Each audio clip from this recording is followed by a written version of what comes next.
Hi hello ನಮಸ್ಕಾರ welcome back to Rashu cooking channel. ನಾನು ನಿಮ್ಮ ಆಶು ವೆಂಕಟೇಶ್. ಇಂದಿನ ವಿಡಿಯೋದಲ್ಲಿ ತುಂಬಾ ಸಿಂಪಲ್ ಆಗಿ ಈಸಿಯಾಗಿ ಕೇವಲ 10 ನಿಮಿಷಗಳಲ್ಲಿ ಇನ್ಸ್ಟೆಂಟ್ ಮಾವಿನಕಾಯಿ ಉಪ್ಪಿನಕಾಯಿನ ಯಾವ ರೀತಿ ಮಾಡೋದು ಅಂತ ಹೇಳಿ ತಿಳಿಸ್ಕೊಡ್ತಾ ಇದ್ದೀನಿ.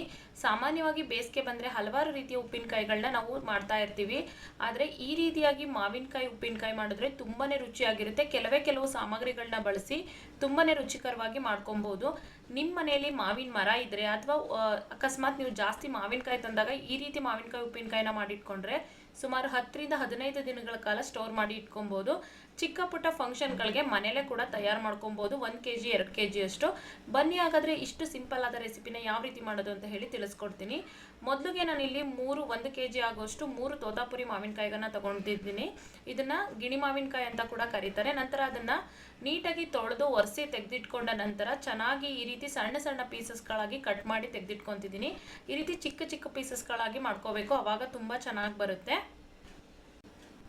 ಇಲ್ಲಿ ನನಗೆ 3 ಮಾವಿನಕಾಯಿಂದ 1 kg ಅಷ್ಟು ಮಾವಿನಕಾಯಿ ಪೀಸಸ್ಗಳು ಬಂದಿದೆ. ಅದೆಲ್ಲದನ್ನು ಕೂಡ ಒಂದು ಪ್ಲೇಟ್ಗೆ ತೆಗೆದಿಟ್ಕೊಂಡಿದ್ದೀನಿ.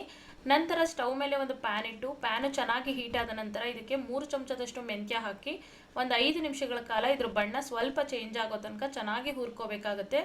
ನಂತರ ಸ್ಟವ್ನ ಆಫ್ ಮಾಡಿ ಇದು ಸಂಪೂರ್ಣವಾಗಿ ತಣ್ಣಗಾದ ನಂತರ ಇದನ್ನು ನುಣ್ಣಗೆ ಪುಡಿ ಮಾಡಿ ತೆಗೆದಿಟ್ಕೋಬೇಕು. ಇವಾಗ ಮಾವಿನಕಾಯಿ ಉಪ್ಪಿನಕಾಯಿ ಮಾಡೋದಕ್ಕೆ ಒಂದು ಅಗಲವಾದ ಪಾತ್ರೆನ ತೊಗೊತಿದ್ದೀನಿ. ಅಗಲವಾದ ಪಾತ್ರೆ ತೊಗೊಳೋದ್ರಿಂದ ನಮಗೆ ಮಿಕ್ಸ್ ಮಾಡೋದಕ್ಕೆಲ್ಲ ಈಸಿ ಆಗುತ್ತೆ ಅಂತ ಹೇಳಿ ಆ ಪಾತ್ರೆಗೆ ನಾವು ಮೊದಲೇ ಕಟ್ ಮಾಡಿ ಇಟ್ಕೊಂಡಿರುವಂತಹ ಮಾವಿನಕಾಯಿ ಪೀಸಸ್ಗಳನ್ನ ಹಾಕ್ಕೊಂಡು ನಂತರ ಇದಕ್ಕೆ ಒಂದು 4 ಚಮಚದಷ್ಟು ಉಪ್ಪನ್ನು ಹಾಕೊತಿದ್ದೀನಿ. 1 kgಗೆ 4 ಚಮಚನಾದರೂ ಉಪ್ಪು ಬೇಕಾಗುತ್ತೆ. ನೀವು ಅಕಸ್ಮಾತ್ 1/4 kg ಅಥವಾ ಅರ್ಧ kg ಮಾಡ್ತಿದ್ರೆ ಅದರ ಅಳತೆಗೆ ತಕ್ಕನಾಗಿ ಹಾಕ್ಕೊಳ್ಳಿ. ನಂತರ ಇದಕ್ಕೆ 3 ಚಮಚದಷ್ಟು ಅಚ್ಚ ಖಾರದ ಪುಡಿನ ಹಾಕೊತಿದ್ದೀನಿ. ಖಾರದ ಪುಡಿಲಿ ಖಾರ ತುಂಬ ಜಾಸ್ತಿ ಇದ್ದರೆ 3 ಚಮಚ ಹಾಕ್ಕೊಳ್ಳಿ, ಅಥವಾ ನಿಮಗೆ ಬೇಕು ಅಂದರೆ ಇನ್ನೂ 1 ಚಮಚ ಕೂಡ ಹಾಕೊಬೋದು. ನಂತರ ಇವಾಗ ನಾವು ಹುರಿದು ಪುಡಿ ಮಾಡಿ ಇಟ್ಕೊಂಡಂಥ ಮೆಂತ್ಯ ಪುಡಿನ 2 ಚಮಚದಷ್ಟು ಹಾಕೊತಾ ಇದ್ದೀನಿ. ಇದು ಎಲ್ಲದನ್ನು ಹಾಕಿದ್ಮೇಲೆ ಒಂದು 5 ನಿಮಿಷಗಳ ಕಾಲ ಇದನ್ನು ಚೆನ್ನಾಗಿ ಮಿಕ್ಸ್ ಮಾಡ್ಕೋಬೇಕಾಗುತ್ತೆ. ಈ ರೀತಿಯಾಗಿ ನೀಟಾಗಿ ಮಿಕ್ಸ್ ಮಾಡಿ ನಾವು ಒಂದು 5 ನಿಮಿಷ ಇದನ್ನು ಬಿಡಬೇಕಾಗುತ್ತೆ. ಆವಾಗ ನಮಗೆ ಮಾವಿನಕಾಯಲ್ಲಿರುವಂಥ ನೀರಿನಂಶ ಎಲ್ಲವೂ ಕೂಡ ಉಪ್ಪು ಹಾಕಿರೋದ್ರಿಂದ ಸಪ್ರೇಟ್ ಆಗುತ್ತೆ. ಆವಾಗ ಇದು ಸ್ವಲ್ಪ ಸಾಫ್ಟ್ ಆಗುತ್ತೆ. ಅದಾದ ನಂತರ ಒಂದು 5 ನಿಮಿಷಗಳ ನಂತರ ಇದಕ್ಕೆ ಒಗ್ಗರಣೆನ ಹಾಕೋಬೇಕು. ಈ ರೀತಿಯಾಗಿ ನೀಟಾಗಿ ಮಿಕ್ಸ್ ಮಾಡಿ ಇದನ್ನು ಸೈಡಿಗೆ ತೆಗೆದಿಟ್ಕೊಳ್ಳೋಣ ಒಂದು 5 ನಿಮಿಷ. ಅಷ್ಟರಲ್ಲಿ ನಾವು ಇದಕ್ಕೆ ಒಗ್ಗರಣೆನ ರೆಡಿ ಮಾಡ್ಕೊಳ್ಳೋಣ. ಸ್ಟವ್ ಮೇಲೆ ಒಂದು ಪ್ಯಾನ್ ಇಟ್ಟು ಪ್ಯಾನ್ ಚೆನ್ನಾಗಿ ಕಾದ ನಂತರ ಇದಕ್ಕೆ ಒಂದು 6 ಚಮಚದಷ್ಟು ಎಣ್ಣೆನ ಹಾಕೊತಿದ್ದೀನಿ. 1 kg ಅಷ್ಟು ಮಾವಿನಕಾಯಿ ಇರೋದ್ರಿಂದ ಇದಕ್ಕೆ ಮಿನಿಮಮ್ ನಿಮಗೆ ಒಂದು 6 ಚಮಚದಷ್ಟು ಆದರೂ ಎಣ್ಣೆ ಬೇಕಾಗುತ್ತೆ.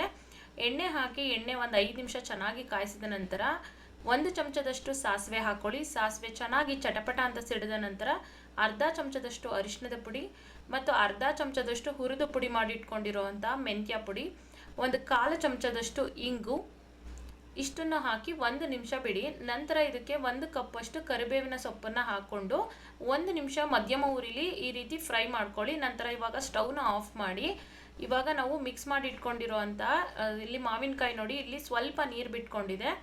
ಇದಕ್ಕೆ ನಾವಿವಾಗ ಮಾಡಿಟ್ಕೊಂಡಿರುವಂಥ ಒಗ್ಗರಣೆನ ಹಾಕೋಬೇಕಾಗತ್ತೆ. ಒಗ್ಗರಣೆನ ಹಾಕ್ಕೊಂಡು ನೀಟಾಗಿ ಮಿಕ್ಸ್ ಮಾಡ್ಕೋಬೇಕಾಗತ್ತೆ.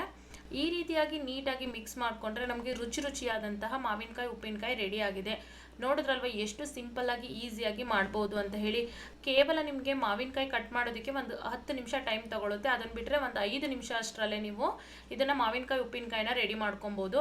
ಸುಮಾರು ನೀವು 1 kgಯಿಂದ 5 kgವರೆಗೂ ಮನೆಯಲ್ಲೇ ಚಿಕ್ಕ ಪುಟ್ಟ ಫಂಕ್ಷನ್ಗಳಿಗೆ ಮಾಡ್ಕೊಬಹುದು. ಈ ರೀತಿ ಉಪ್ಪಿನಕಾಯಿನ ಒಂದು ಗಾಜಿನ ಡಬ್ಬದಲ್ಲಿ ಅಥವಾ ಏರ್ ಟೈಟ್ ಕಂಟೈನರಲ್ಲಿ ಹಾಕಿಟ್ರೆ ನಿಮಗೆ 10 ರಿಂದ 15 ದಿನಗಳ ಕಾಲ ಬಳಕೆ ಮಾಡ್ಕೋಬಹುದು. ನೋಡಿದ್ರಲ್ವ ಈ ರೆಸಿಪಿ ಎಷ್ಟು ಸಿಂಪಲ್ ಆಗಿದೆ ಅಂತ ಹೇಳಿ. ನೀವು ಕೂಡ ಒಂದ್ಸರಿ ಟ್ರೈ ಮಾಡಿ ಕಮೆಂಟ್ ಮಾಡಿ ತಿಳಿಸಿ ಯಾವ ರೀತಿ ಬಂತು ಅಂತ ಹೇಳಿ. ಈ ನನ್ನ ವಿಡಿಯೋ ನಿಮಗೆ ಇಷ್ಟ ಆದಲ್ಲಿ ನಿಮ್ಮ ಸ್ನೇಹಿತರು ಮತ್ತು ಬಂಧುಗಳ ಜೊತೆ ಶೇರ್ ಮಾಡಿ, ಹಾಗೂ ತಪ್ಪದೇ ಸಬ್ಸ್ಕ್ರೈಬ್ ಮಾಡಿ. ಹೊಸ ವಿಡಿಯೋಗಳ ನೋಟಿಫಿಕೇಶನ್ಗಾಗಿ ಬೆಲ್ ಬಟನ್ ಅನ್ನು ಕ್ಲಿಕ್ ಮಾಡಿ. Thanks for watching. Thank you. ಧನ್ಯವಾದಗಳು.